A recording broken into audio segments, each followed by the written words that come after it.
I think you have to say that Arturo Di Modica was almost the ideal immigrant, full of energy, full of hope, full of dreams, and willing to put up with near starvation.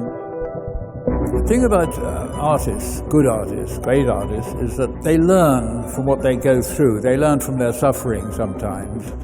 He was born immediately before the Allies landed in Sicily.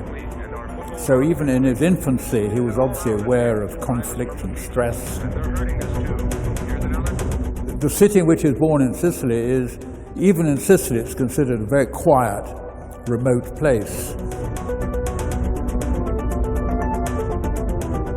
Florence had enormous meaning for him, great resonance. Henry Moore would have been in his early 60s then, I think. Basically one of the first British modern artists to get world status. He's described Arturo as the young Michelangelo. If you look at those early work, clearly there is some influence from Henry Moore. He'd learned everything he needed to learn from Florence and wanted to go to the capital of the modern art world, which is New York.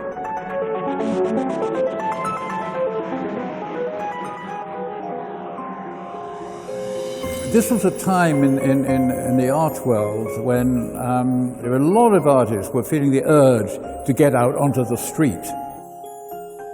I believe, consciously or unconsciously, Arturo felt that urge. And so instead of doing like Jean Michel Basquiat, his future neighbor, instead of making a painting on the wall, he put a huge amount of his work out at Rockefeller Center, and he got on the front cover of the New York Post. And that was probably a learning experience.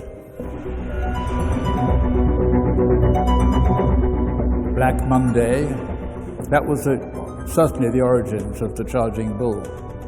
America gave him what he wanted. America gave him a life. He was having the life that he dreamed of.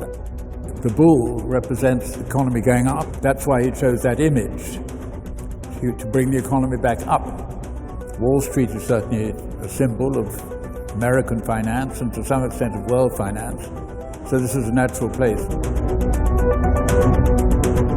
When the bull was done, he went out with a posse of friends, and they timed how the cops made their rounds. They checked out how much time they had. I think they had more or less exactly 4 minutes between the security rounds.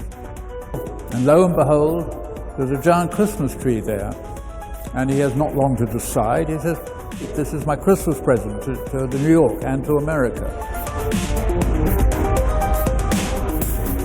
It is remarkable to be here next to the bull. It has taken on just a whole library of associations and images. It's not just a simple charging bull. It's a phenomenon.